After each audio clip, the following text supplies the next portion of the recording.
आपल्याला सर्वांना माहिती आहे की देशाचे पंतप्रधान आदरणीय नरेंद्र मोदीजी, महाराष्ट्राचे लोकप्रिय असे मुख्यमंत्री आदरणीय देवेंद्रजी, त्यांच्या दोघांच्या नेतृत्वामध्ये या महाराष्ट्रातील असणाऱ्या स्थानिक स्वराज्य संस्थांच्या निवडणुका झाल्या. या अगोदरी नगरपालिकांच्या निवडणुका झाल्या होत्या. त्याही वेळेला अतिशय चांगलं यश हे महायुतीला प्राप्त झालं होतं. आणि आताही आपण पाहिलं असेल की 29 महानगरपालिकांमध्ये देवेंद्रजींच्या नेतृत्वात झालेल्या या सर्व निवडणुकांमध्ये अतिशय चांगलं यश हे संपूर्ण महाराष्ट्रात मिळालं. नवी मुंबईमध्ये तर गणेश नाईक यांच्या नेतृत्वामध्ये जे मंदाताई, त्याचबरोबर संपूर्ण तिथे असणारी भारतीय जनता पार्टीची पूर्ण टीम, जिल्ह्याचे अध्यक्ष राजेश पाटीलजी, संजीव नाईकजी, संदीप नाईकजी आणि सर्व कार्यकर्ते, पदाधिकारी, या सर्वांनी केलेली प्रचंड मेहनत आणि या मेहनतीमुळे हे यश जे आहे हे यश मिळालं.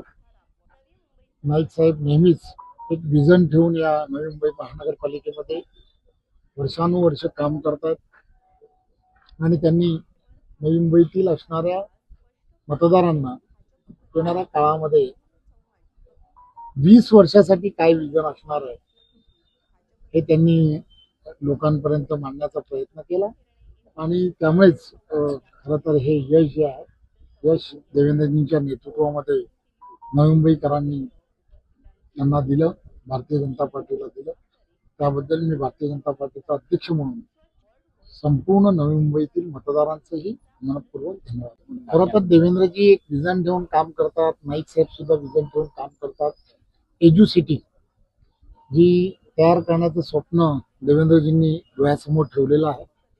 आता परिणाम जो आहे तो परिणाम किती मोठ्या प्रमाणात होणार आहे याची आपण सर्वांना कल्पना आहे. त्यामुळे हे शहर आणि शहराची असणारी पूर्ण परिस्थितीच बदलेल असं मला त्यानिमित्ताने वाटतं. कारण एअरपोर्ट नवी मुंबई जवळ आहे आणि हे शहर आणि शहराची असणारी जी परिस्थिती आहे, राहणीमान जे आहे, त्या दृष्टिकोनातून ह्या शहराला एज्युसिटी म्हणून जेव्हा देवेंद्रजींनी करण्याचं जे ठरवलं आहे त्याचा एक चांगला परिणाम जो आहे तो परिणाम एवढ्या युनिव्हर्सिटीज जर या शहरांमध्ये, फॉरेन युनिव्हर्सिटीज ज्याला म्हणतो आपण, त्या शहरामध्ये जर आल्या तर त्याचा परिणाम जो आहे तो परिणाम देशातील असणारी या इकॉनॉमीवरती पण सर्वात मोठा होईल असं मला वाटतं. माझ्या चॅनलला सबस्क्राईब करा आणि बेल आयकॉन दाबा, जेणेकरून तुम्हाला माझे नवीन व्हिडिओ मिळतील.